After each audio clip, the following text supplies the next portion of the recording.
साथियों,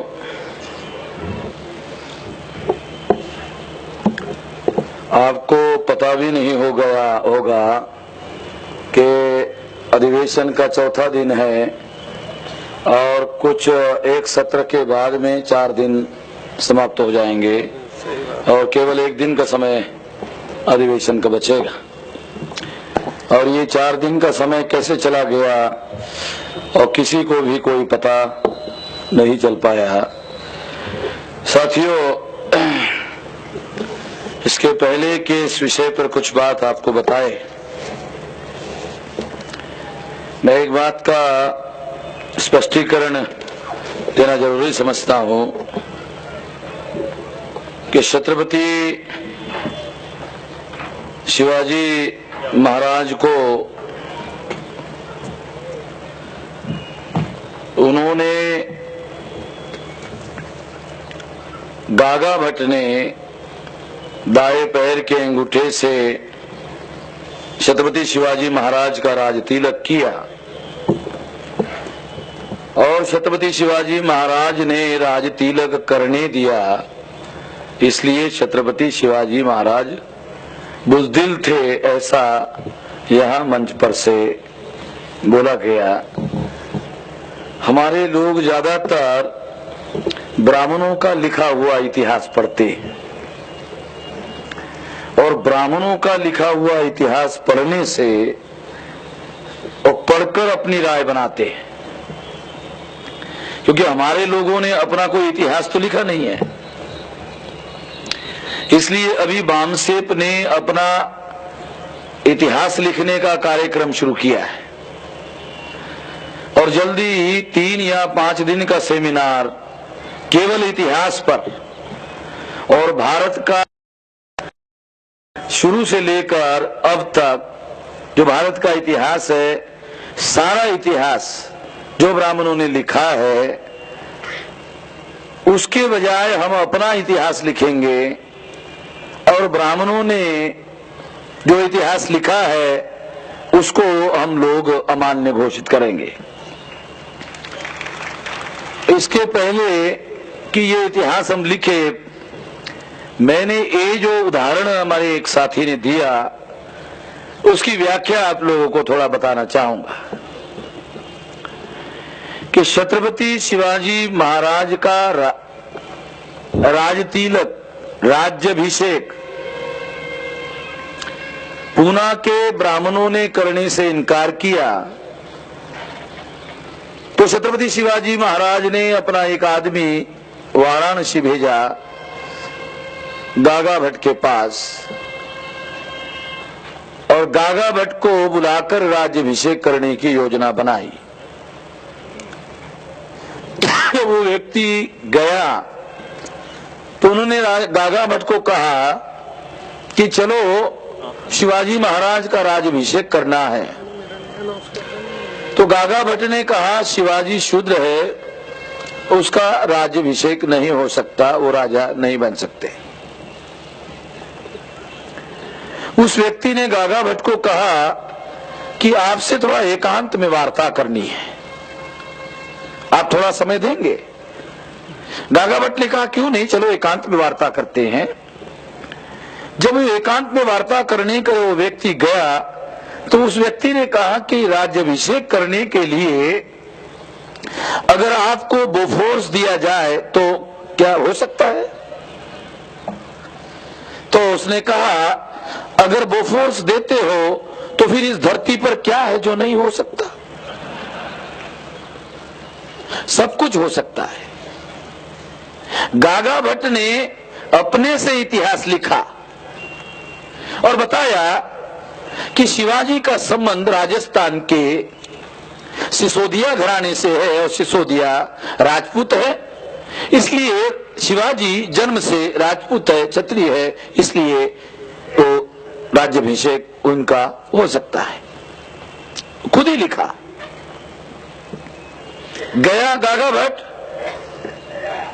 महाराष्ट्र के ब्राह्मण, क्योंकि वो भी महाराष्ट्र का ही था, महाराष्ट्र गया तो महाराष्ट्र के ब्राह्मणों ने बड़ा हंगामा खड़ा कर दिया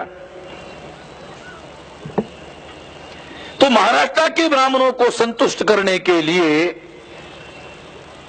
गागा भट्ट ने क्या कहा, क्या किया कि दाएं पैर के अंगूठे से शिवाजी का राज तिलक किया और ब्राह्मणों को कहा, अरे तुम क्यों हंगामा कर रहे हो भाई, मैं तो ये दाएं पैर के अंगूठे से राज तिलक कर रहा हूं। अब सवाल है कि गागा भट्ट ने शिवाजी महाराज का राज्याभिषेक, राज तिलक दाएं पैर के अंगूठे से किया, तो ये महाप्रतापी व्यक्ति शिवाजी, इसने बर्दाश्त क्यों किया, यह है सवाल। तो इसके लिए मनुस्मृति का वो नियम हम लोगों को समझना होगा जिसमें लिखा है कि किसी भी व्यक्ति को अगर राजा होना है तो राजा होने के लिए राजा जब तक, कोई भी व्यक्ति जब तक ब्राह्मणों के हाथों राज्याभिषेक नहीं करवाएगा तब तक कोई भी व्यक्ति अपने को राजा घोषित नहीं कर सकता। और ब्राह्मणों के हाथों अगर कोई व्यक्ति राजा घोषित करता है राज्याभिषेक के द्वारा, तो उसे प्रजा समेत ब्राह्मणों को दंड देने का अधिकार होगा। प्रजा समेत ब्राह्मणों को दंड देने का अधिकार होगा अगर ब्राह्मणों के हाथों व्यक्ति का राज्याभिषेक होगा। शिवाजी ने दाएं पैर के अंगूठे से गागा भट्ट को राज्याभिषेक इसलिए करने दिया क्योंकि उसने सोचा कि दाएं पैर के अंगूठे से या किसी से भी वो राज तिलक करे, राज तिलक के बाद तो राजा हो जाऊंगा और राजा के होने के बाद प्रजा समेत ब्राह्मणों को दंड देने का अधिकार मिलेगा। राजनीति अगर सबके समझ में आ जावे तो हर शिवाजी ना हो जावे। कोई बात नहीं, राजनीति अगर सबके समझ में आ जाए तो हर आदमी शिवाजी हो जाएगा। अब हमारा हर आदमी शिवाजी क्यों नहीं हो सकता? क्योंकि राजनीति सबके समझने की बात नहीं है। राजनीति क्या है? जो आम आदमी को राजा बना दे। राजनीति उसको कहते हैं जो व्यक्ति को राजा बना दे, आम आदमी को राजा बना दे, वो राजनीति है।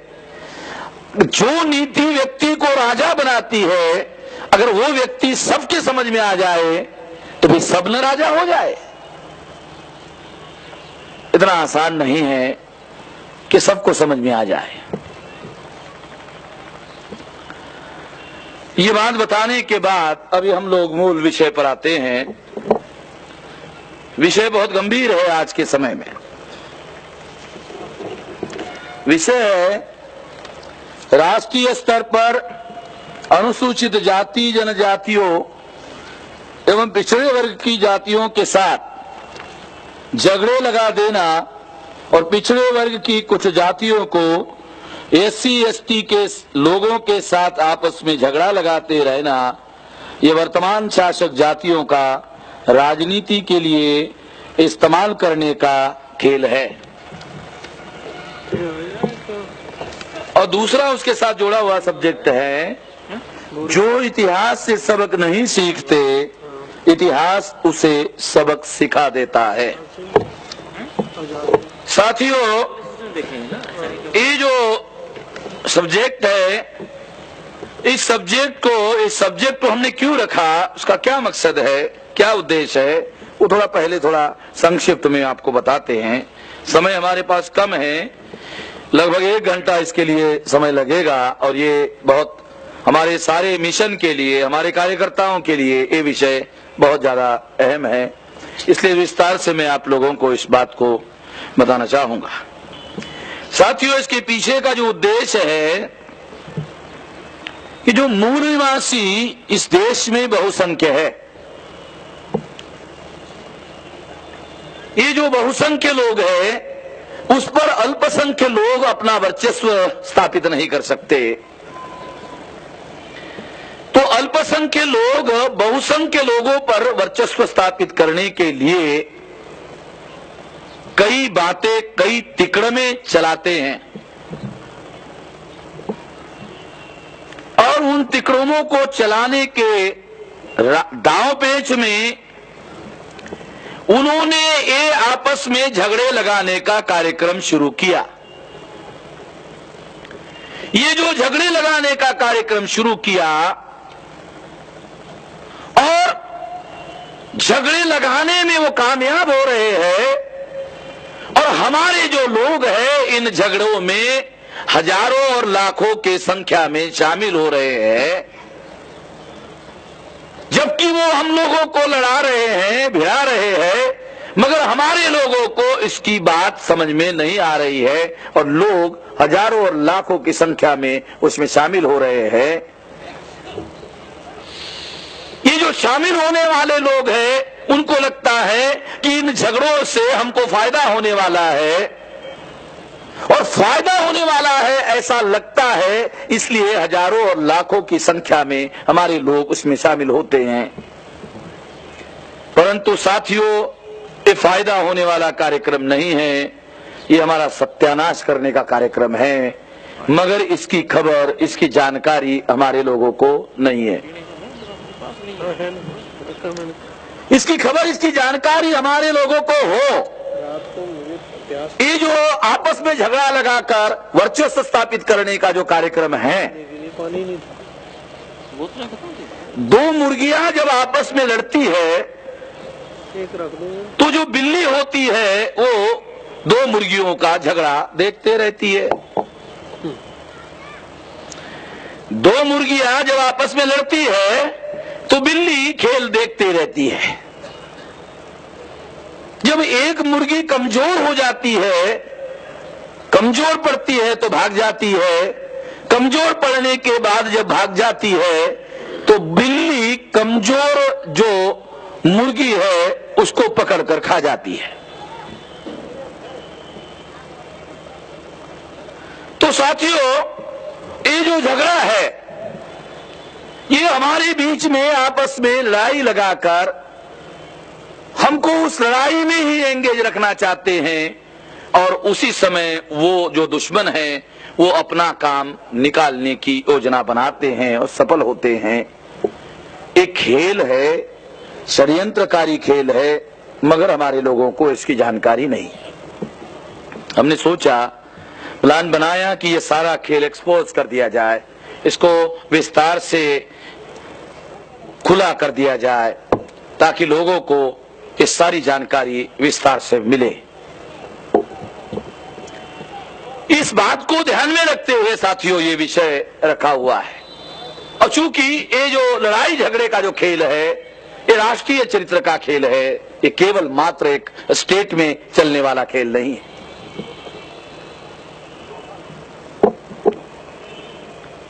तो इसको थोड़ा सा जानने की कोशिश करते हैं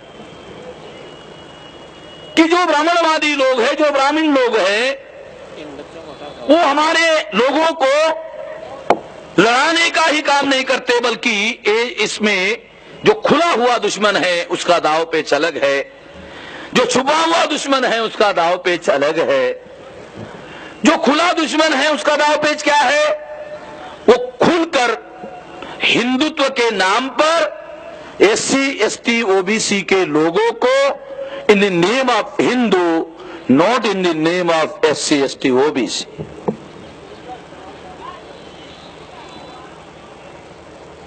यानी ब्राह्मण क्या करता है कि SC, ST, OBC के लोगों को यूनाइट करता है, not in the name of SC, ST, OBC, but in the name of Hindu.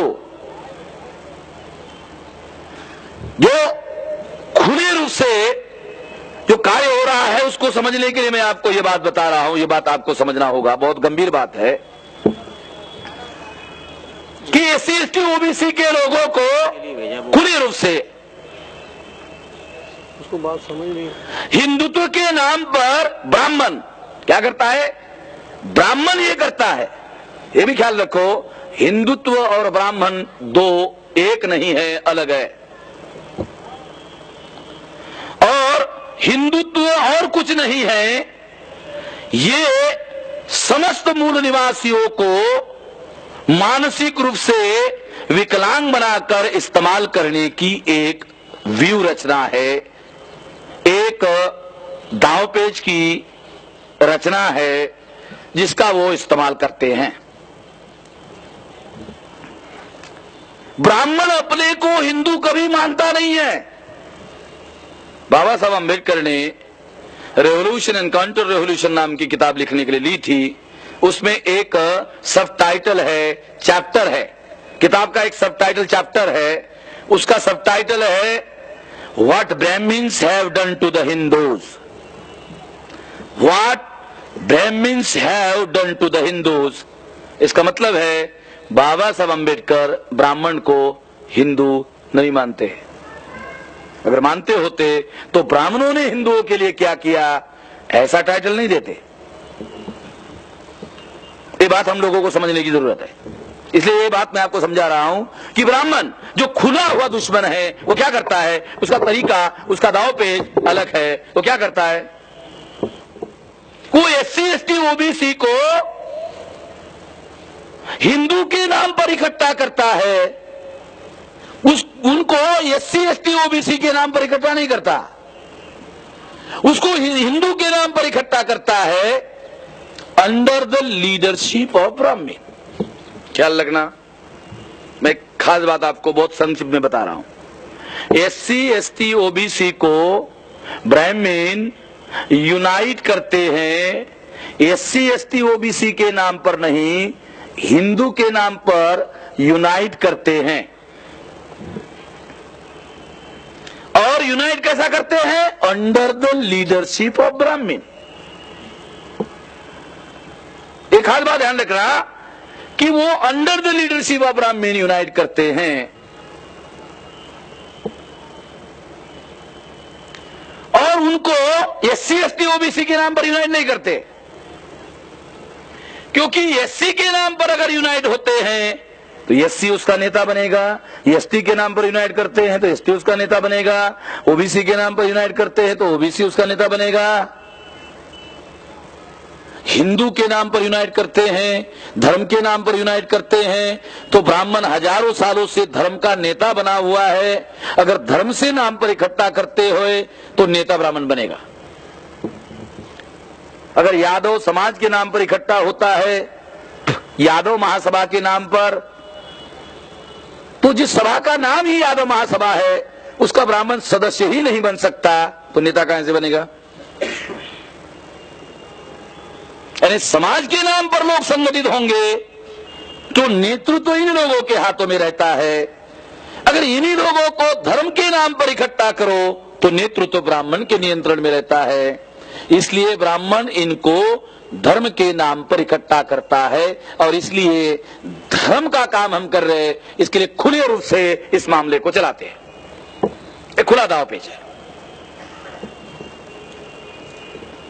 और इसी वजह से, इसकी वजह से क्या होता है, इसकी वजह से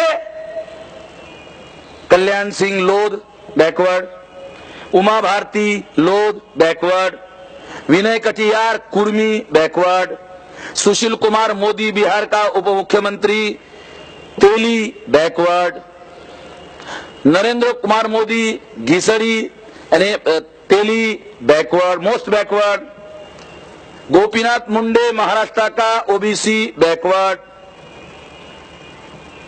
प्रवीण तोगड़िया विश्व हिंदू परिषद का महामंत्री कुर्मी, गुजराती कुर्मी बैकवर्ड। नाम मैं आप लोगों को इसलिए बता रहा हूं कि ये कोई काल्पनिक बात नहीं है। जो बात मैं आप लोगों को बता रहा हूं वो काल्पनिक बात नहीं है। VP सिंह ने जब बैकवर्ड क्लासेस के लोगों का इस्तेमाल करने के लिए सामाजिक न्याय का नारा लगाया, सामाजिक न्याय का नारा VP सिंह ने बैकवर्ड लोगों का इस्तेमाल करने के लिए लगाया था। इस भ्रम में मत रहना कि VP सिंह मसीहा है। हम नहीं मानते मसीहा, कुछ लोग मानते होंगे, मैं आपको बता रहा हूं ये जानकारी रहे कि VP सिंह ने सोशल जस्टिस का नारा बैकवर्ड लोगों को इस्तेमाल करने के लिए अपने राजनीति में लगाया था।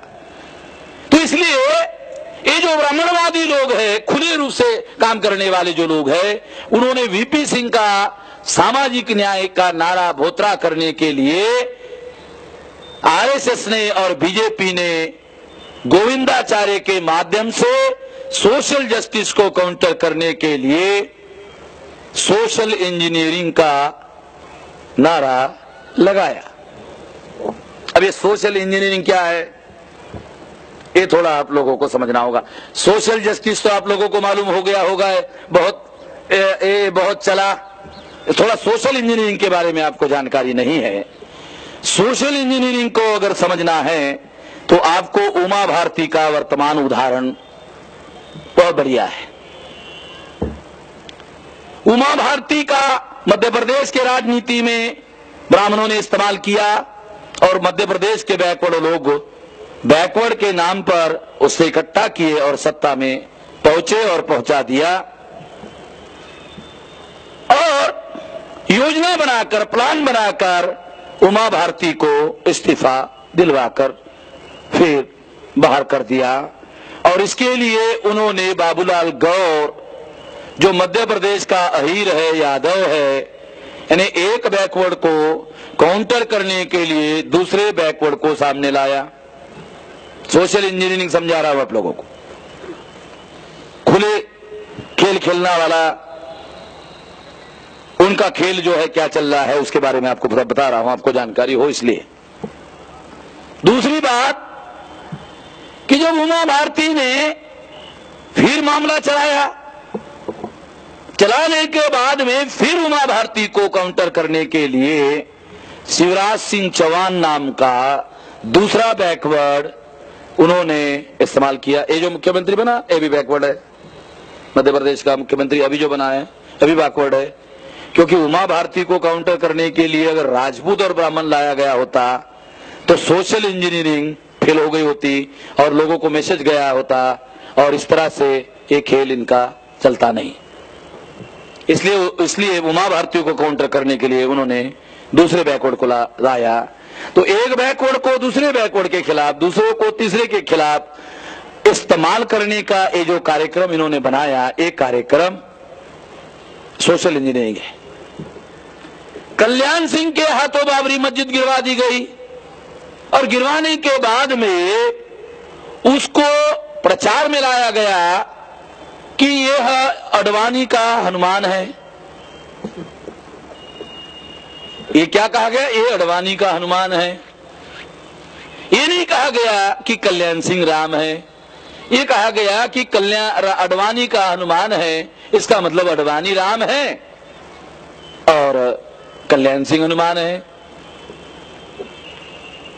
और हनुमान का क्या मतलब है कि राम ने हनुमान का रावण को परास्त करने के लिए इस्तेमाल किया और हनुमान ने रावण से चिता छुड़ाने में राम की मदद की। तो भी राम ही महान है। राम की मदद की हनुमान ने और हनुमान की मदद की वजह से सीता को छुड़ाने में कामयाब हुआ, मगर महान राम ही है, हनुमान नहीं है। क्यों हनुमान नहीं है? क्योंकि हनुमान को पूंछ है। ये पूंछ उन्होंने खुद लगाई। अगर राम और हनुमान एक ही समय में थे तो अगर हमारे हनुमान को पूंछ लगाई तो थोड़ी राम को भी लगाई होती, मगर नहीं लगाई। उसको जानवर बताया, पशु बताया। इतिहास समझने की जरूरत है, सारी चीजों की नई व्याख्या समझाने की और बनाने की जरूरत है। तो साथियों, कल्याण सिंह का जो मामला है ये अब उत्तर प्रदेश में आपने देखा। उसके ही समकालीन विनय कटियार उत्तर प्रदेश में, वो भी बैकवर्ड का, कुर्मी जाति का, फैजाबाद के आसपास का, वो बैकवर्ड, उसका भी उन्होंने इस्तेमाल किया।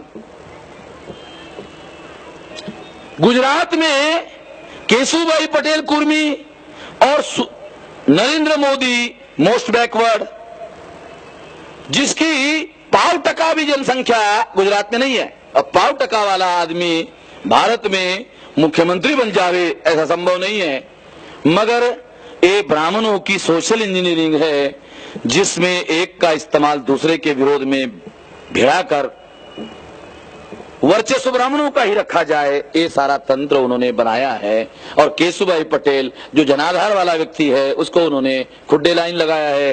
जब वो नहीं मान रहा था तो केशुभाई को कमजोर करने के लिए केशुभाई के जाति का प्रवीण भाई तोगड़िया, ये केशुभाई की जाति का है, विश्व हिंदू परिषद के नाम पर गुजरात में चुनाव के पहले जब केशुभाई ने प्रचार करने से इनकार कर दिया तो प्रवीण भाई तोगड़िया को आरएसएस ने मैदान में उतारा और कुर्मियों को बीजेपी के समर्थन में खड़ा कर दिया।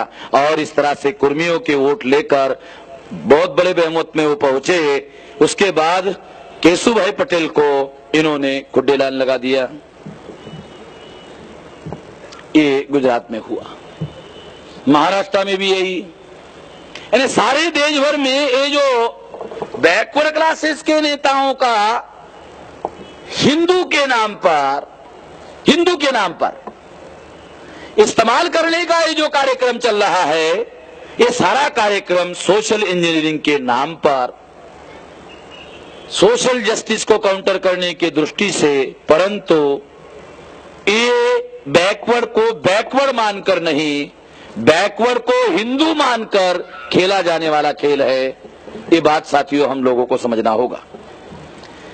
सोशल इंजीनियरिंग में एक बात और हम लोगों को समझना होगा जो बहुत फंडामेंटल है कि भारत में जो सत्ता का स्तर है, सत्ता का जो स्ट्रक्चर है, वो बहुस्तर सत्ताक प्रणाली ब्राह्मणों ने विकसित की।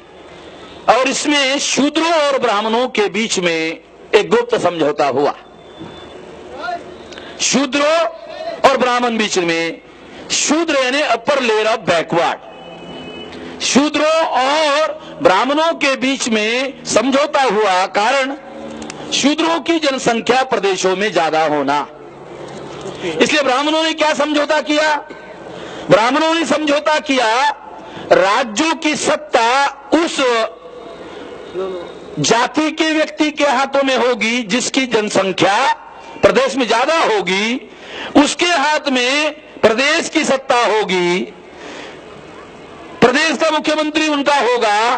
वो मुख्यमंत्री अपने जाति की संख्या ब्राह्मणों के समर्थन में खड़ी करे और ब्राह्मण दिल्ली में सत्ता पर नियंत्रण करे। बहुस्तर सत्ता प्रणाली में एक स्तर है सेंटर का, एक स्तर है स्टेट का, एक स्तर है डिस्ट्रिक्ट लेवल का, पंचायती राज का जो मामला है ये डिस्ट्रिक्ट लेवल पर आता है। इसलिए आपको मैं ये बात समझाना चाहता हूं जो बहुत अहम है, ये समझना जरूरी है। तो ये जो विधानसभा में ब्राह्मणों ने ये बैकवर्ड जातियों को और उनके नेताओं को, उनके साथ में उन्होंने समझौता किया और उन्होंने बैकवर्ड के अपर लेयर लोगों ने ब्राह्मणों के साथ दिल्ली में समझौता किया, भाई दिल्ली में सत्ता तुम्हारी होगी, राज्यों में हमारी सत्ता होनी चाहिए। ब्राह्मणों ने एक गुप्त समझौता ऐसा किया। ये जो सत्ता प्रणाली है बहुस्तर सत्ताक प्लुरलिस्टिक पावर स्ट्रक्चर, ये उन्होंने डेवलप किया। इसमें क्या होता है? इसमें एक सत्ता में प्रतिनिधित्व होता है, एक सत्ता में भागीदारी होती है और एक सत्ता पर नियंत्रण होता है। अब ये थोड़ा समझना जरूरी है कि अगर राज्य में उस राज्य की बड़ी संख्या वाली जाति का व्यक्ति, जैसे महाराष्ट्र में विलासराव देशमुख मराठा जाति का व्यक्ति महाराष्ट्र का मुख्यमंत्री हो गया, तो उसको ब्राह्मण लोग जो है उसके अंदर भ्रम पैदा करते हैं कि उसका सत्ता पर नियंत्रण है, मगर उसको स्वतंत्र रूप से निर्णय लेने का अधिकार नहीं है। जब उसको स्वतंत्र रूप से निर्णय लेने का अधिकार नहीं है तो सत्ता पर उसका नियंत्रण है, ये केवल भ्रम है। पावर स्ट्रक्चर में तीन बातें ध्यान रखो: सत्ता में प्रतिनिधित्व, सत्ता में भागीदारी और सत्ता पर नियंत्रण। तीन कॉन्सेप्ट है: सत्ता में प्रतिनिधित्व, सत्ता में भागीदारी और सत्ता पर नियंत्रण। ये जो राज्यों की जाति है उस पर वो उस जाति के व्यक्ति को रखते हैं, उसके अंदर भ्रम पैदा करते हैं कि हमारा नियंत्रण है, मगर उसको स्वतंत्र रूप से निर्णय लेने का अधिकार नहीं देते हैं। इससे प्रमाणित होता है कि सत्ता पर उसका नियंत्रण नहीं है, जो हाईकमांड कहने वाले लोग हैं एक्चुअली नियंत्रण उनका ही है, मगर इसके अंदर भ्रम पैदा करते हैं कि नियंत्रण उनका है। तो फिर ये नियंत्रण नहीं तो क्या है? ये केवल सत्ता उनकी है। फॉर एग्जाम्पल मैं आपको बता दूं, हाईकमांड ने महाराष्ट्र के विधानसभा के एमएलए की राय लिए बगैर विलासराव देशमुख को पहली बार मुख्यमंत्री बनाया। विलासराव देशमुख की भी राय नहीं ली कि उसको मुख्यमंत्री बनाया जा रहा है, और वहां के एमएलए की भी राय नहीं ली, और उसके पहले ही विलासराव देशमुख को मुख्यमंत्री के तौर पर चुना, और हाईकमांड की चुनाव को मान्यता देने के लिए एमएलए को कहा गया। ये क्या सिद्ध करता है कि सत्ता पर नियंत्रण हाईकमांड का है, सत्ता पर नियंत्रण इनका नहीं है। हाईकमांड ने विलासराव को सत्ता दी, सत्ता जिन्होंने विलासराव को दी सत्ता उनकी है, विलासराव की नहीं है। विश्लेषण से चीजें समझ में आती है, ये बात हम लोगों को समझना होगा। मगर विलासराव को भ्रम होता है कि सत्ता पर हमारा नियंत्रण है, जबकि नियंत्रण नहीं है, भागीदारी है, हिस्सेदारी है। सत्ता तो उनकी है, क्योंकि जिस हाईकमान ने विलासराव को मुख्यमंत्री बनाया, फिर एक दिन हाईकमान ने दिल्ली बुलाया विलासराव को और कहा इस्तीफा दे दो। जब मुख्यमंत्री बनाया तब नहीं पूछा कि क्यों बना रहे हो। जब इस्तीफा देने के लिए कहा तो बाहर आया, पत्रकारों ने पूछा क्यों इस्तीफा दिया, उन्होंने क्यों इस्तीफा मांगा, तो विलासराव ने कहा कि मैंने इस्तीफा क्यों दिया मुझे ही मालूम नहीं है।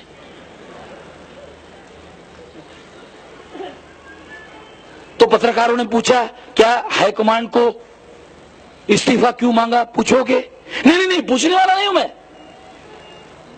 यानी पत्रकार उनको संकट में डालना चाहते थे कि अगर हाईकमांड को पूछने की बात विलासराव ने कही तो हेडलाइन में विलासराव ने हाईकमांड को सवाल पूछा, ये विद्रोह ही कर रहा है, दंड देने के लिए और फंसाने की योजना बनाई। विलासराव को समझ में आया कि ये मुझे फंसाना चाहते हैं पत्रकार। नहीं, मैं पूछने वाला नहीं हूं। तो विलासराव को मालूम कि उनकी है, बनाया तो नहीं पूछा, निकाला तो नहीं पूछा, क्यों नहीं पूछा, उनकी है। सत्ता पर नियंत्रण उनका है, सत्ता में इनकी केवल भागीदारी है। और एमएलए और एमपी अगर बनाना है तो सत्ता में प्रतिनिधित्व देने का केवल मामला है। सत्ता स्ट्रक्चर में ये बातें साथियों हम लोगों को समझना होगा। ये सारा इंजीनियरिंग उन्होंने डेवलप किया है, बनाया है। अल्पसंख्य लोग बहुसंख्य लोगों पर जब राज करना चाहते हैं तो राज करने के लिए उनको ये सारा खेल खेलना पड़ता है। मगर ये खुला हुआ दुश्मन जो है, ये जो हिंदू के नाम पर इन लोगों का इस्तेमाल करते हुए खेल खेलता है, तो जो खुला हुआ जो छुपा हुआ दुश्मन है वो कुछ और खेल खेलता है, उसका तंत्र अलग है। वो क्या करता है,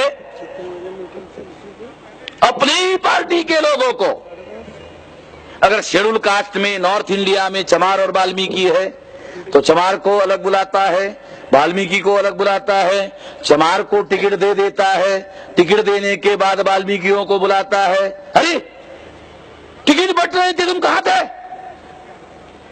वो सारे चमार टिकट लेके गए और तुम बाद में आ गए। अरे पहले आना था। तो वो पूछता है चलो लेट हो गए, अभी क्या करे? तो वो उसको बताता है, ब्राह्मण उसको बताता है, ऐसा करो कि सारे चमार लोग जो है टिकट खा गए हैं, ऐसा अखबार में बयान दो, जाओ। बंदोबस्त करना पड़ेगा ना चमारों का, इन चमारों का बंदोबस्त नहीं करना पड़ेगा? हाँ बंदोबस्त करना पड़ेगा, सारे के सारे टिकट चमार लेके जाते हैं, बंदोबस्त करना पड़ेगा। हाँ बंदोबस्त, जाओ बयान दो, अपने लोगों को तैयार करो, ये सारे चमार लेके गए, चारे समाज लेके गए, ऐसा एक डेलीगेशन बना करके हमारे पास स्टेट लेवल पर आ जाओ, अलग अलग जिले के लोग। नहीं मानते हैं तो जिले जिलों में मामला शुरू करो।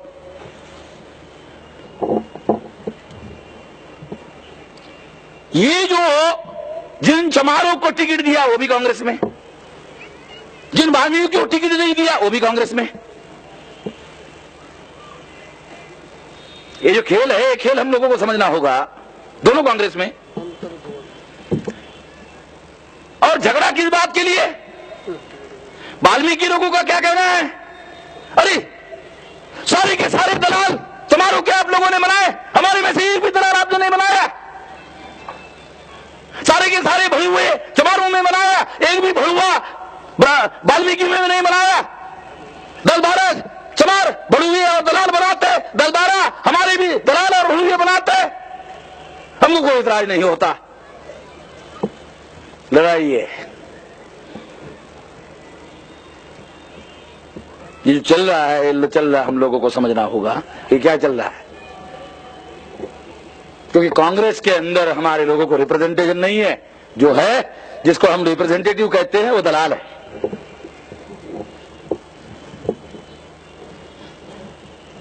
तो लोग दलाल लोग हैं। तो ये जो छुपा हुआ दुश्मन है, ये आरक्षण के नाम पर यानी हमला हमारे लोगों को भ्रम पैदा करता है। देखो भाई, तुम्हारे फायदे की बात हम कर रहे हैं कि तुम लोगों को अलग से कोटा होना चाहिए, तुम लोगों को अलग से कोटा मिलना चाहिए, तुम्हारे साथ अन्याय हो रहा है।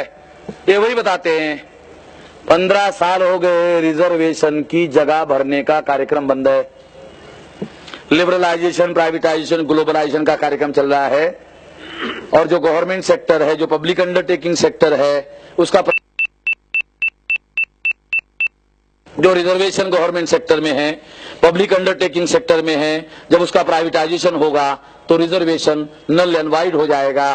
तो जब वो लोग, हमारा दुश्मन, रिजर्वेशन को जीरो बनाने का अभियान चल रहा है, तो ब्राह्मण चमारों को और वाल्मीकियों को क्या कहते हैं?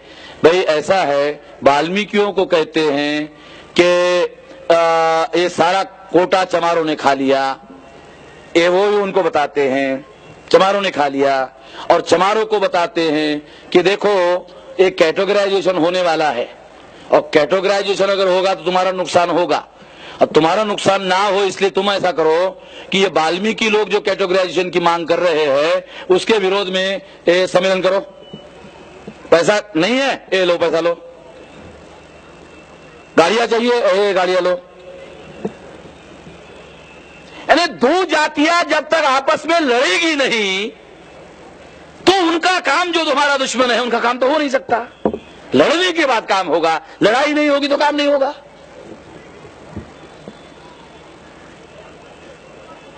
लड़ाई नहीं होगी तो काम नहीं हो सकता। ये नॉर्थ इंडिया में ये माल चल रहा है। अभी नई बात राजस्थान की हमारे सामने आई। मैं तो राजस्थान में उस समय, उसी समय उधर ही था, राजस्थान में था। राजस्थान में गुर्जर जाति है जो बैकवर्ड क्लासेस में मंडल कमीशन में शामिल है, उसको वहां रिजर्वेशन लागू है। बीजेपी के गुर्जर मंत्रियों को और एमएलए को बीजेपी ने काम पर लगाया। क्या काम पर लगाया? भाई गुर्जरों को शेड्यूल ट्राइब में डाला जाए। बीजेपी के लोगों ने, मंत्रियों ने और एमएलए लोगों ने, बीजेपी ने उनको काम पर लगाया। मांग करो कि ट्राइब में डाला जाए हम लोगों को। ट्राइब वो पहले ही मंडल कमीशन में शामिल है, पहले ही रिजर्वेशन उनको मिल रहा है।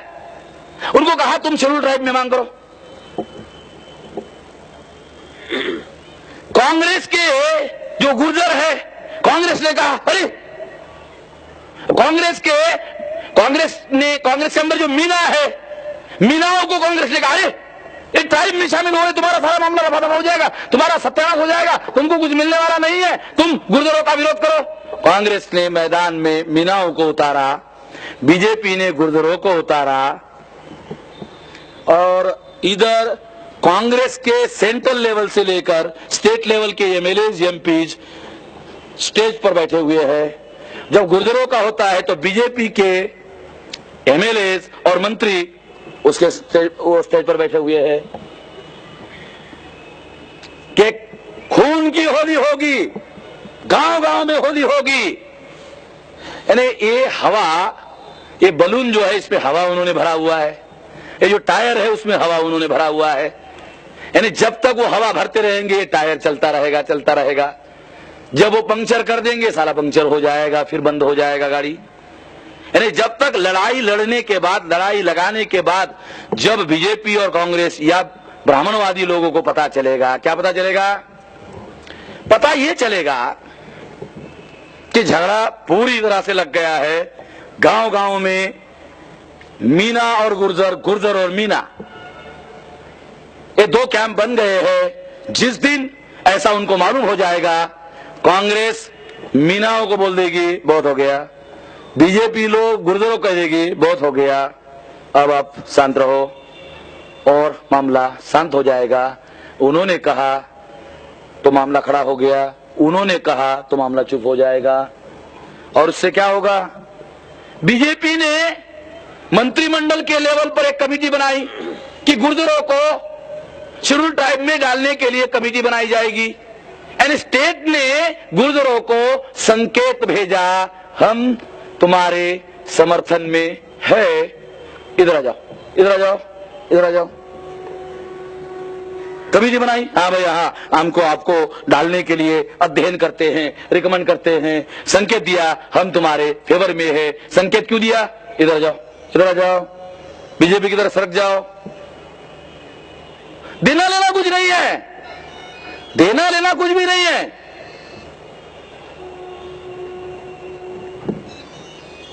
देने लेने की कोई बात ही नहीं है। क्यों देने लेने की बात नहीं है? क्योंकि मामला रिजर्वेशन का है और रिजर्वेशन में नौकरी देने का कार्यक्रम बंद है। गुर्जरों ने क्या मांग की कि पिछले 15 साल से रिजर्वेशन में किसको नौकरी नहीं मिल रही है। तो गुर्जरों ने डिमांड किया कि जो रिजर्वेशन जीरो हो गया है उस जीरो में हमको हिस्सा दिया जाए। गुर्जरों की क्या मांग है? जो रिजर्वेशन जीरो हो गया उसमें गुर्जरों का क्या कहना है? ये जो जीरो है इस जीरो में भी हमारा शेयर निर्धारित किया जाए। मीना लोगों का क्या कहना है? जीरो में हम आपको कुछ भी नहीं देंगे।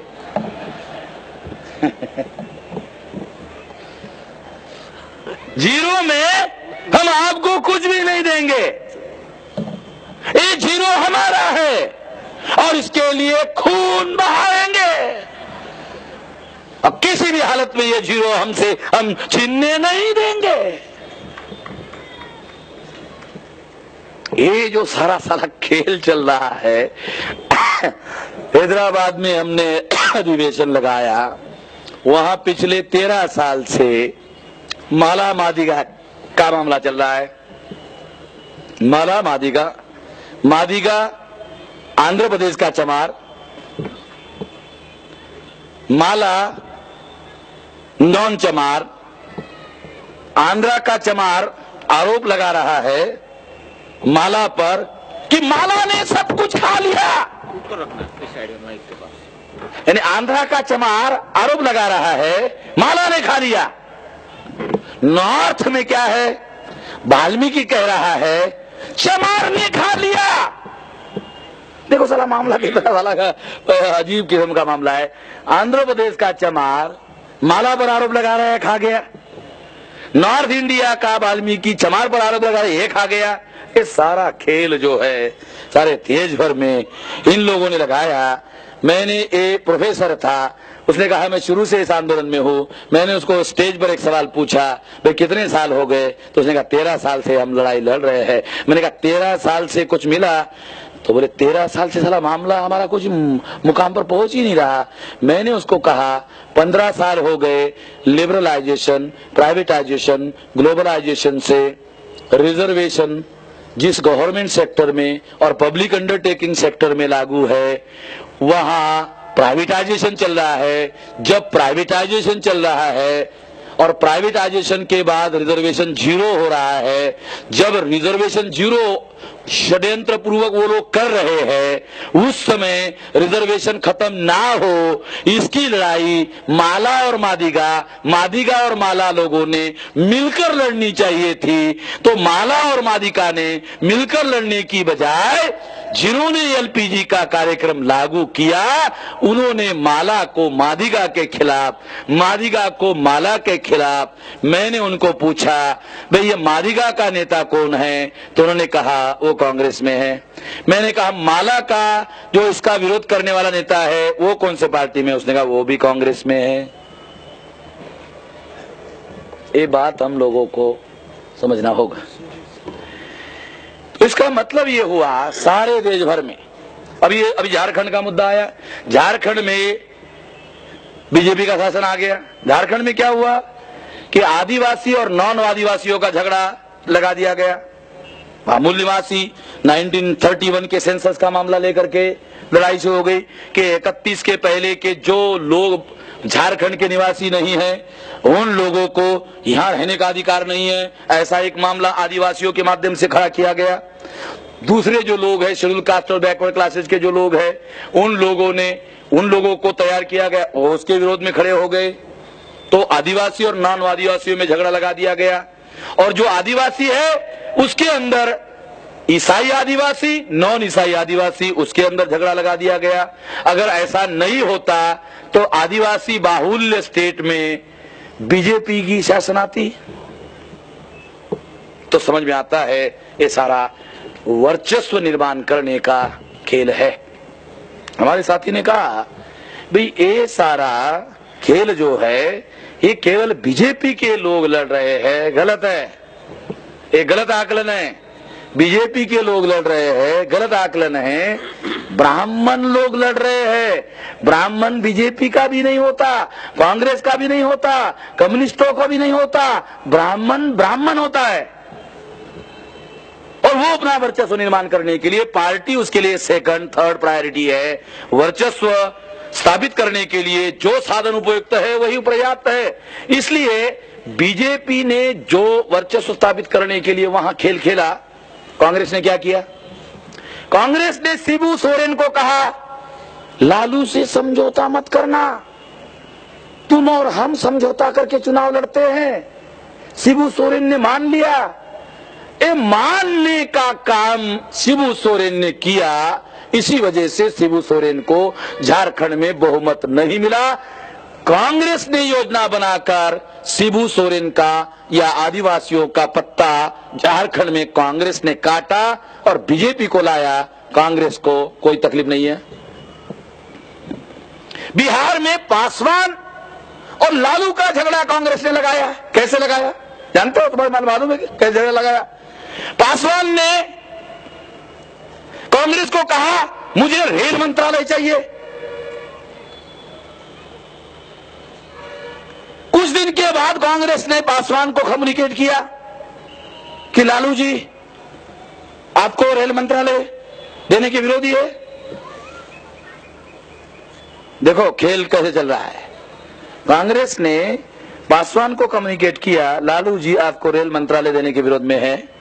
कांग्रेस ने लालू को जो प्रधानमंत्री का विशेषाधिकार है उसके तहत उसको रेल मंत्रालय दे दिया और पासवान को संकेत दिया देखो वो अपने रेल मंत्रालय बनना चाहता था इसलिए तेरा विरोध कर रहा है। पासवान लोकसभा के चुनाव में लालू के साथ में और विधानसभा के चुनाव में लालू को हराना ही मेरा मिशन था। अब ये मेरा मिशन पूरा हो गया है। उसने कहा उसका मिशन पूरा हो गया है मगर पासवान को कोई पूछ ही नहीं रहा है। बेसिक बात क्या है? क्या कांग्रेस ने झारखंड में खेल खेला, आदिवासियों का राज समाप्त कर दिया। कांग्रेस ने बिहार में खेल खेला और लालू का राज समाप्त कर दिया। लालू को मैंने खुद टेलीफोन पर बात किया, मैंने खुद यही कहा। तो लालू जी ने कहा कि नहीं नहीं साला अर्जुन सिंह बहुत बदमाश आदमी है, सोनिया जी ठीक है। मैंने कहा अभी क्या कहा? मैंने कहा आप जैसे जानकार आदमी को मैं क्या कहूं भाई। साथियों ये सारा खेल बिहार में बीजेपी का शासन कांग्रेस को कोई तकलीफ नहीं। कांग्रेस के अंदरूनी सोर्सेस के लोगों ने कहा, क्या कहा कि बिहार में लालू जी परास्त होने से दिल्ली में लालू जी का जो दबाव हमारे ऊपर पड़ता था कम हो गया, हमारा संकट दूर हो गया। लालू जी बिहार में हार गए, संकट बढ़ा नहीं घट गया। केंद्र सरकार में लालू वजनदार मंत्री, अगर बिहार में शासन आता तो लालू का वजन और बढ़ जाता, वो केंद्र सरकार को और ज्यादा सरदर्दी देता। हार गया, सरदर्दी खत्म, कांग्रेस की समस्या खत्म। एक खेल जो लोग ऐसा समझते हैं बीजेपी के ही लोग खेल खेलते हैं, ये आधा आकलन है। बीजेपी और कांग्रेस, कांग्रेस और बीजेपी, जो लोग इसमें फर्क करते हैं उनके बुद्धि का आधा विकास हो गया है, उनके बुद्धि का पूरा विकास नहीं हुआ है। उनको पूरा विकास कर लेना चाहिए, नहीं तो हम लोग क्या होंगे, बीजेपी का विरोध करते करते करते करते हमारे मन में कब कांग्रेस के प्रति सहानुभूति पैदा हो जाएगी पता ही नहीं चलेगा और इसके शिकार हो जाएंगे, हो रहे। मुझे कुछ मुसलमान लोग मिले दिल्ली में, एक प्रोफेसर मुसलमान मुझे मिला और कहा, मेसराम जी ये जो बीजेपी है ये पत्थर है और ये जो कांग्रेस है ये ईंट है, और ये ईंट है ना ये नरम होती है और पत्थर ज्यादा सख्त होता है। तो पत्थर तो हमारे सेंट्रल ऑफिस में था, मैंने हमारे कार्यकर्ता को कहा कि ईंट जो है पहले माले पर है, वहां से एक ईंट लेके आओ। ईंट लाया, लाने के बाद मैं उस प्रोफेसर को कहा कि आपके सर पर पहले पत्थर मारूं या ईंट मारूं? उसने कहा क्यों? तो मैंने कहा कि आपने पत्थर सख्त है और ईंट नरम है ऐसा कहा, मैं प्रयोग किए बगैर मानता नहीं किसी चीज को, मैं प्रयोग करना चाहता हूं कि इसमें नरम कौन है और सख्त कौन है। तो मैंने कहा अगर मैं ईंट आपके सर पर मारूंगा तो आपके सर का क्या होगा? तो उसने कहा सर टूट जाएगा। अच्छा, मैंने कहा चलो दूसरा सवाल, अगर मैं आपके सर पर पत्थर मारूंगा तो आपके सर का क्या होगा? तो उसने कहा सर टूट जाएगा। मैंने कहा दोनों मारने से अगर सर टूट जाएगा तो एक नरम है और एक सख्त है, क्यों कहते हो भाई? और कम से कम राष्ट्रीय अध्यक्ष तो मत कहो, जिसका बुद्धि नहीं है, मासेस है, उनको कहो, ये उनका टर्मिनोलॉजी है, इधर तो मत कहो। तो ये जो गुमराह होने का और गुमराह करने का जो तरीका, इस वजह से हम लोग गुमराह हो सकते हैं, ये बात हम लोगों को साथियों ध्यान रखना होगा। अब साथियों मैं इस मुद्दे पर लास्ट बात आपको बताना चाहता हूं कि आखिर ये लोग एक जाति को दूसरे जाति के साथ, दूसरे जाति को तीसरे जाति के साथ सारे देश भर में लड़ा रहे हैं।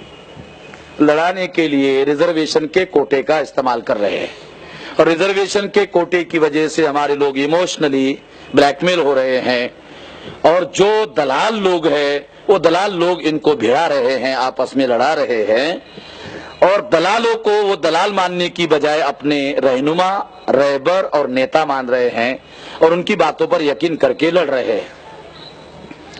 तो इस मुद्दे पर रिजर्वेशन के कोटे का मामला लेकर के लड़ाई लगाई जा रही है। हमारे सामने क्या है, समस्या क्या है हमारे सामने? हमारे सामने मूल निवासियों को लड़ाने की जो समस्या ब्राह्मणों ने निर्माण की है, उन लोगों को जोड़ने की हमारे सामने चुनौती है कि जोड़ा कैसे जाए। जोड़ने से समस्या का समाधान होगा। अब जोड़ा कैसे जाए, और एक सवाल है जोड़ा कैसे जाए, और लड़ाने और भिड़ाने की राजनीति और दांव पे फेल कैसे किया जाए, ये हमारे सामने चुनौती है। अगर हमारे में योग्यता है तो हम इनके दांवपेच को फेल कर सकते हैं। क्या तरीका है?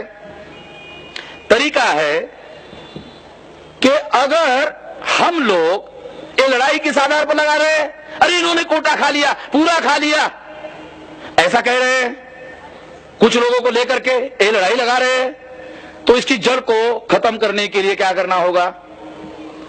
तो इसकी जड़ को खत्म करने के लिए एक सिंपल तरीका है। जो तरीका मैं बता रहा हूं वो तरीका प्रचार में लाया जाना चाहिए। ये प्रचार में लाते ही जो लोग लड़ा रहे, भिड़ा रहे हैं, वो लड़ाने भिड़ाने में कामयाब नहीं होंगे। फॉर एग्जाम्पल, एक जाति दूसरे जाति के साथ जब तक लड़ाई नहीं करेगी तब तक उनका लड़ाने का खेल सफल नहीं हो सकता।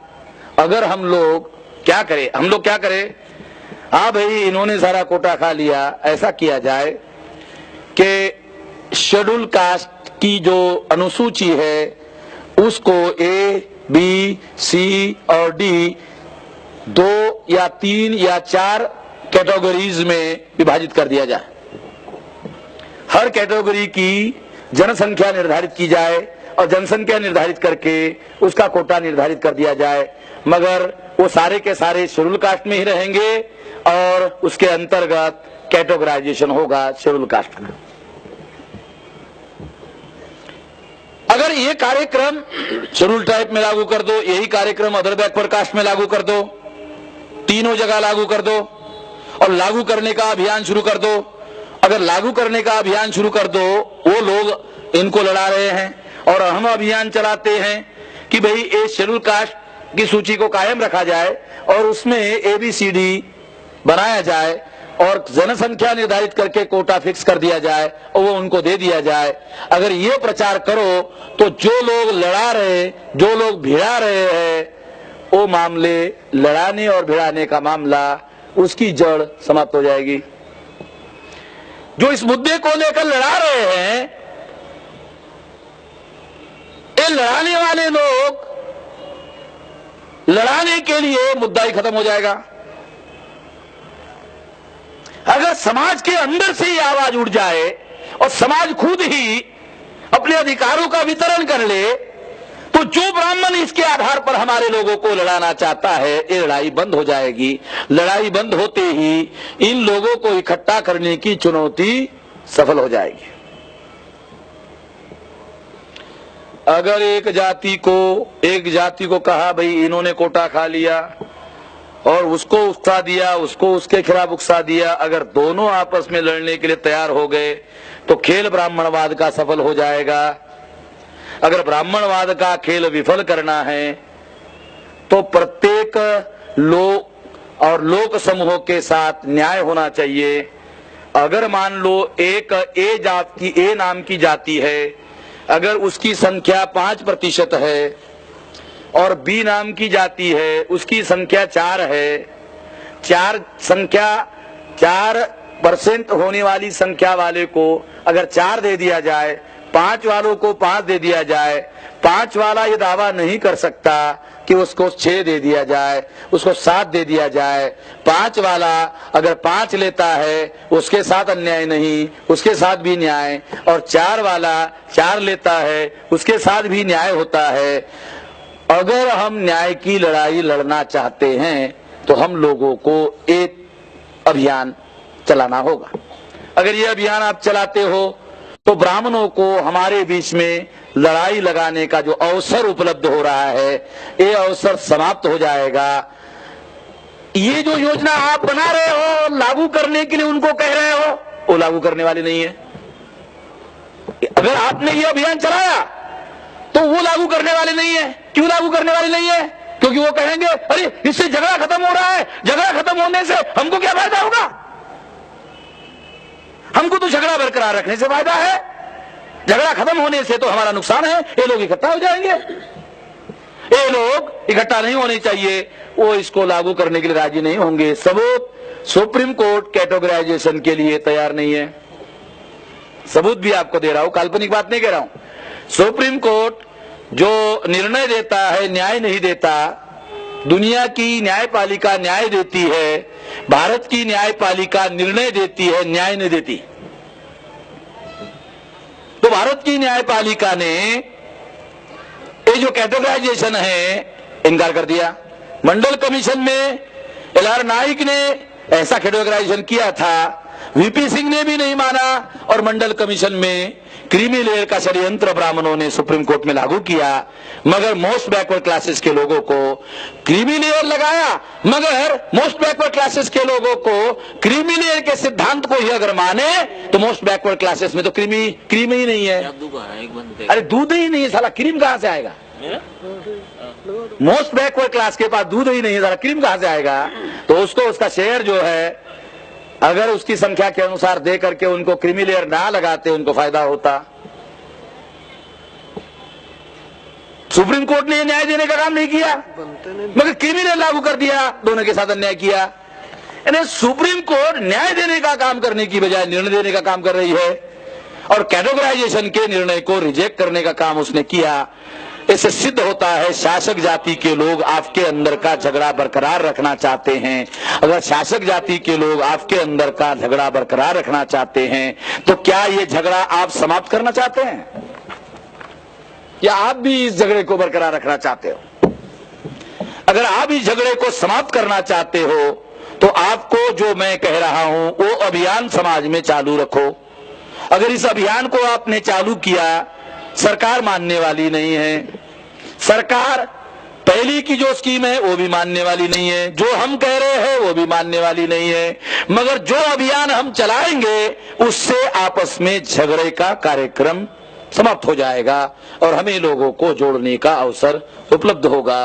ये बात हम लोगों को ध्यान रखना होगा। दूसरा मुद्दा, आखिरी बात,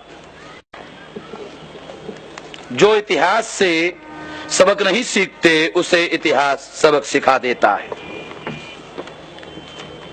मैं सरसरी तौर पर ही आपको ये बात बताऊंगा क्योंकि ये 1-1.5 घंटे का सब्जेक्ट है, मगर मैं आपको सरसरी तौर पर उदाहरण दूंगा, इसका विस्तार हम बाद में करेंगे। पुष्यमित्र शुंग नाम के ब्राह्मण ने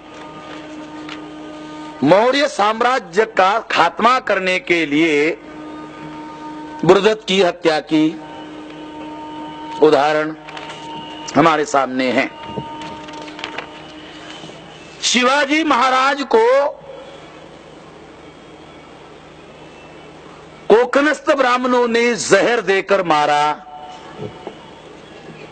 अगर शिवाजी वास्तव में बुज़दिल होता तो ब्राह्मणों को जहर देकर मारने की आवश्यकता नहीं होती।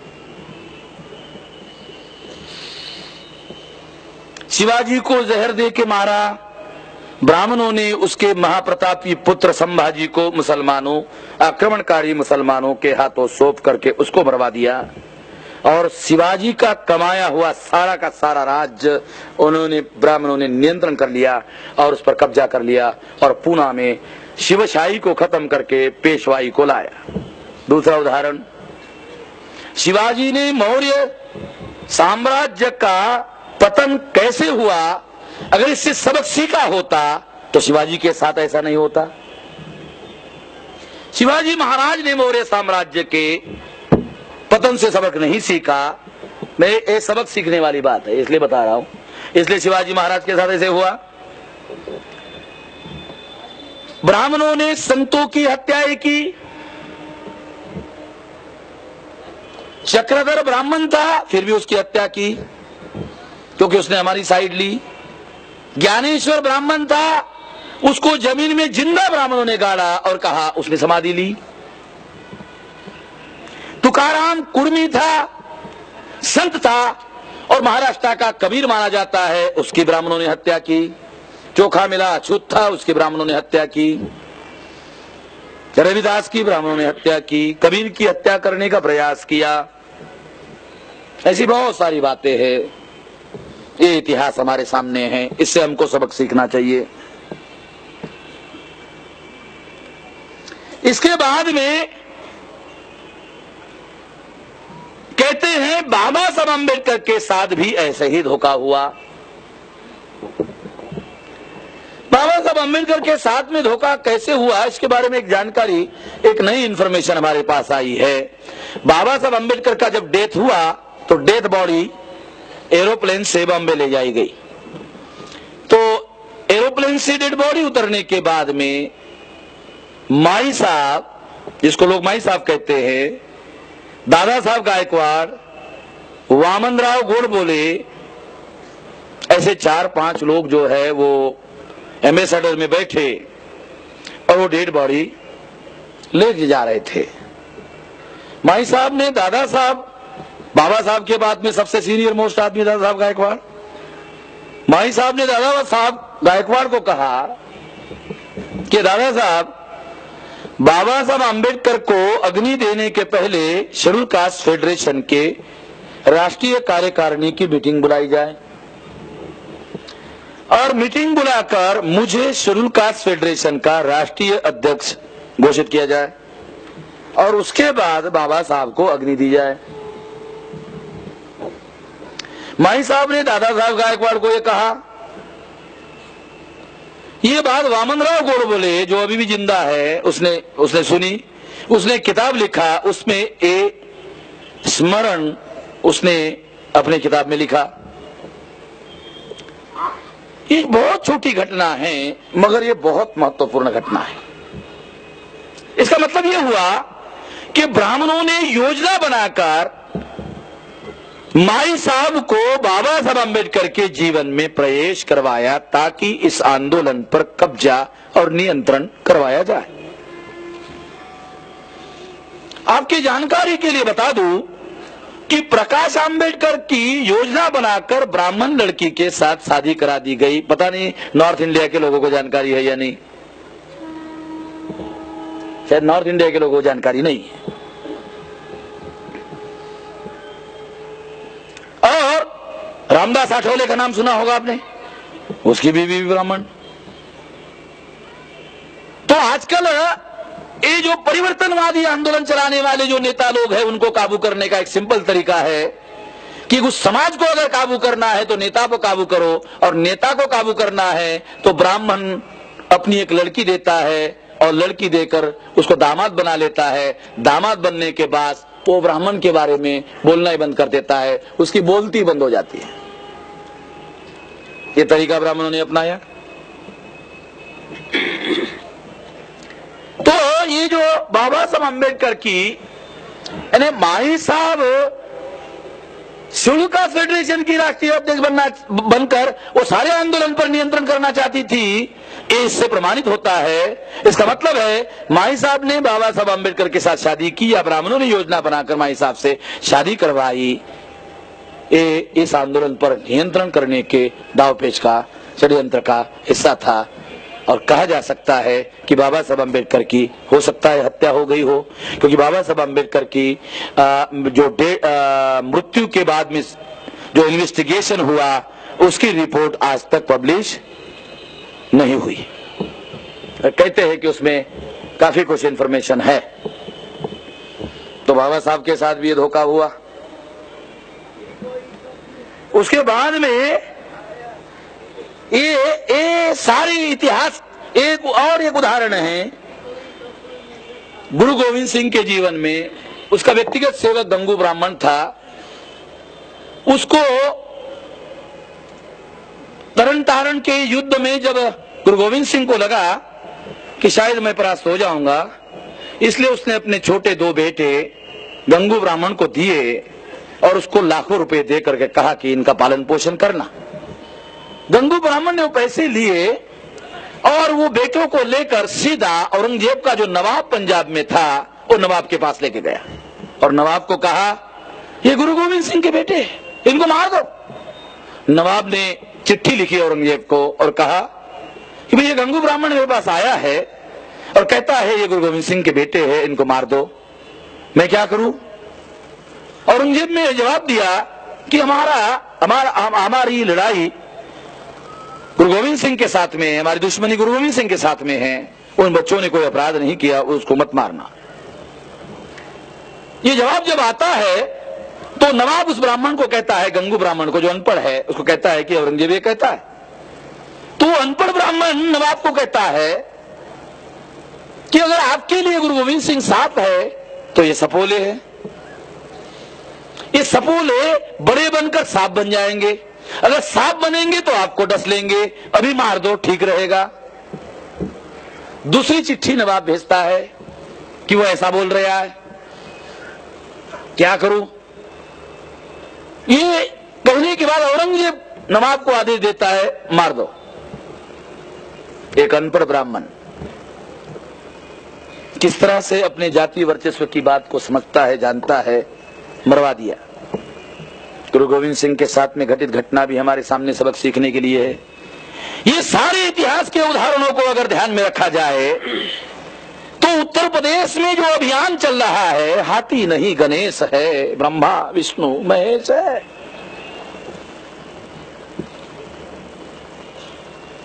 उत्तर प्रदेश में जो चल रहा है, ये उदाहरण मैंने इतिहास से सबक सीखने के लिए कहा। हम तो इतिहास से सबक सीखने की बात कह रहे हैं, न केवल कह रहे हैं बल्कि हम लोग उस पर अमल करने का प्रयास कर रहे हैं। मगर उत्तर प्रदेश के लोगों को आगाह करने के लिए, उनको सतर्क करने के लिए मैं ये बता रहा हूं कि हाथी नहीं गणेश है, ब्रह्मा विष्णु महेश है। ऐसा कहकर जो कार्यक्रम चलाया जा रहा है, इसका नतीजा, इसका रिजल्ट निगेटिव आने वाला है। अभी से बताता हूं। कल ये होगा तो कुछ लोग मुझे बोलेंगे कि मेश्राम जी, आपको पहले कैसे पता चला था? आपको इतने पहले कैसे पता चला कि ऐसा होने वाला है? सिंपल बात है, जो इतिहास से सबक सीखते हैं उनको पता चलता है। जो इतिहास से सबक नहीं सीखते हैं उनको कुछ पता नहीं चलता है। ये इतिहास है। बाबा साहब अम्बेडकर कहते हैं कि अगर आप अपना भविष्य निर्माण करना चाहते हो तो आपको इतिहास मालूम होना चाहिए। और इतिहास काय के लिए मालूम होना चाहिए? कोई इतिहास मनोरंजन का विषय है? नहीं। काय के लिए मालूम होना चाहिए? सबक सीखने के लिए इतिहास मालूम होना चाहिए। इतिहास वास्तविक रूप से धर्मनिरपेक्ष होता है। जिस तरह से इलेक्ट्रिक का नंगा तार होता है, अगर मुसलमान कहे कि मैं 5 बार नमाज पढ़ता हूं, हिंदू कहे कि 5 बार आरती करता हूं, अल्लाह की 5 बार नमाज करता हूं, भगवान की 5 बार आरती करता हूं, ऐसा कहकर अगर मुसलमान नंगे इलेक्ट्रिक के तार को पकड़ ले और हिंदू नंगे तार को पकड़ ले, तो इलेक्ट्रिक का नंगा तार क्या करेगा? वो ये नहीं देखेगा ये 5 बार नमाज पढ़ता है, वो ये नहीं देखेगा ये 5 बार आरती पढ़ता है। वो क्यों नहीं देखेगा?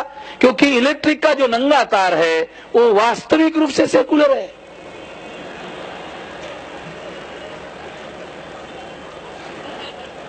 हम लोग तो साले पाखंडी सेकुलर है, वो रियल सेकुलर है। वो न हिंदू देखता है, न मुसलमान देखता है, न धार्मिक देखता है, न धार्मिक देखता है। वो अपना सबक उसको सिखाता है। इलेक्ट्रिक के करंट की तरह जो लोग इतिहास से सबक नहीं सीखते हैं, इतिहास ये नहीं देखता है राजा है, महाराजा है, चक्रवर्ती है। अगर सबक नहीं सीखेगा तो वो सबक उसको सिखाता है। सबक सीखना होगा। उत्तर प्रदेश के लोग अगर सबक नहीं सीखेंगे तो उसके लिए आने वाला समय बहुत संकट में जाएगा। इसके लिए उत्तर प्रदेश के अगर नेता नहीं मानते हैं तो उत्तर प्रदेश के प्रजा को इसके बारे में सतर्क रहना होगा।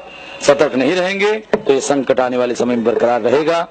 ये सारी बातें आप ध्यान रखेंगे और इस पर अमल करने का प्रयास करेंगे। आपने मेरी बात ध्यान से सुनी, इसके लिए आभार, धन्यवाद।